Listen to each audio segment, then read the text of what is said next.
Di video ini kita mau belajar cara buat nampilin datanya. Tentunya buat nampilin data kita butuh datanya sendiri. Jadi kita masuk ke database-nya, silahkan diklik nama database yang mau digunakan, lalu buat tabelnya. Terserah apa aja boleh, saya akan kasih data user di sini, saya kasih nama users. Kita klik go, lalu akan ada beberapa kolom. Yang pertama ada ID-nya, ID ini kayak khusus, nomor khusus buat setiap kolomnya. Kita bikin dia A_i-nya, kita checklist atau auto increment. Dia otomatis bakal nambah satu, jadi kita nggak perlu ngurutin nomornya sendiri, dia akan otomatis. Nah, kembali ke nama kolomnya, saya akan kasih nama username, lalu juga password. Tapi kita nggak bakal bener-bener ngisi. Buat keempat saya hilangin, kita bikin simple ini aja. ID karena dia angka, kita biarkan integer. Lalu username dan password dia varchar karena isinya karakter. Maksimalnya kita kasih 100 aja. Begitu juga dengan password. Lalu kita klik save di ke sebelah kanan ini. Dan kita udah punya table users. Yang perlu kita lakukan sekarang adalah pada bagian tab insert untuk memasukkan datanya. ID seperti yang kita bilang akan otomatis, maka bisa kita biarkan kosong.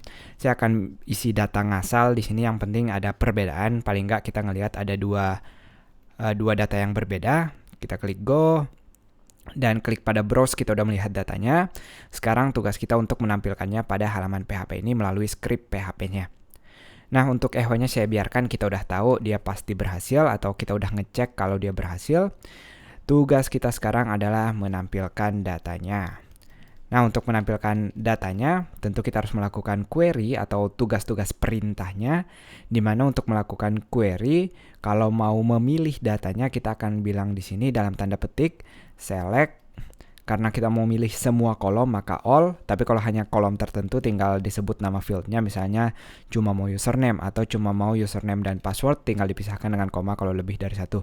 Tapi kita mau milih semuanya, maka pakai tanda bintang, lalu from dari table users. Nah, query ini kita panggil melalui koneksinya. Jadi variabel koneksi, lalu kita pakai tanda panah. Dengan tanda panah ini kita pakai metode query namanya. Perintah ini kita taruh di dalam metode query-nya. Nah, hasilnya sendiri akan kita taruh di satu variabel result. Nama variabelnya bebas, tapi pastiin nyambung atau gampang dimengerti. Dan metode yang akan kita gunakan adalah fetch di sini. Nah, jadi kalau tadi ini untuk perintah untuk memilih datanya, kalau ini untuk mengeluarkannya kita pakai metode fetch. Karena data kita lebih dari satu, maka kita pakai loop atau pakai while di sini. Jadi saya akan pakai while, dan kita lihat dulu sebelumnya kalau kita cuma ngeluarin result fetch ini. Jadi saya akan die lalu vardam untuk melihat isinya. Pada result fetch, kita akan melihat, kalau saya klik kanan lalu view page source agar lebih rapi, maka kita akan melihat data-data yang kita perlukan. Karena kita dump-nya belum di dalam while-nya, makanya kita cuma ngelihat satu data. Nah, tapi dari sini teman-teman udah ngelihat kita berhasil ngambil data dari database-nya dalam dua format. Kita bisa ngambil berdasarkan nama atau berdasarkan angka nomornya di sini, di mana berurutan. Kalau ID berarti dia pertama, ingat kalau array dimulai dari 0, maka ini nomor 0, username nomor 1, password nomor 2, begitu juga kalau ada kolom-kolom lain tinggal ditambah 1. Nah, berarti sekarang saya akan komentar dulu, kita bisa ngambil isinya, kita taruh dulu di satu variabel, misalnya saya kasih nama row atau baris, ini umum digunakan. Kita echo isi dari row ini, dan kita boleh nulis spesifik di sini, misalnya mau username-nya. Karena kita lihat tadi kita bisa ngambil berdasarkan key-nya. Saya akan pisahkan dengan tag break atau BR. Jadi kita akan lihat sekarang daftar nama yang kita punya di database. Nah, artinya nggak ada masalah. Seperti yang kita lihat tadi, alternatifnya kita boleh berdasarkan angkanya. Kalau kita mau username, karena yang pertama adalah ID atau 0 ID, maka username adalah 1.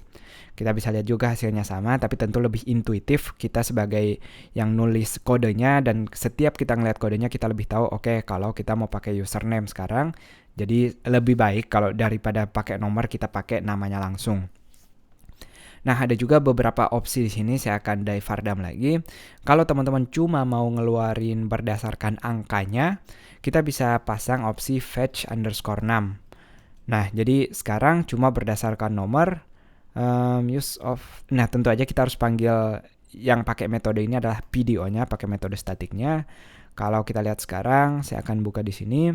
Yang akan muncul datanya sama tapi hanya berdasarkan angka aja. Jadi kita nggak bisa lagi manggil pakai key-nya seperti ini, akan error. Kita harus pakai angka kalau kita oper opsi ini pada bagian ini. Nah, teman-teman boleh biarin kosong. Kalau kosong, seperti yang kita lihat tadi, dia boleh dua-duanya. Alternatif lain, kalau nggak mau pakai nomornya, kita bisa pakai hanya nama kolomnya, yaitu associative array. Jadi kalau kita lihat sekarang, bukan lagi berdasarkan nomor, tapi berdasarkan nama-nama kolomnya. Nah, jadi kebalikannya sekarang kalau kita pakai fetch isoc, maka kita nggak bisa pakai nomor lagi seperti ini. Itu opsi kedua. Opsi ketiga, kita bisa ngambil dia kayak objek. Nah, keuntungannya pakai objek, dia lebih intuitif karena kita manggilnya kayak manggil metode-metode atau manggil kelas-kelas di object oriented programming. Caranya kita tinggal ganti jadi fetch object di sini atau fetch underscore obj, singkatan dari objek. Maka dia sifatnya udah objek, kita udah lihat di sini dia jadi objek. Artinya kalau dia objek sekarang, misalnya saya oper nilainya ke sini, si objeknya ini, saya akan keluarin lagi vardamnya.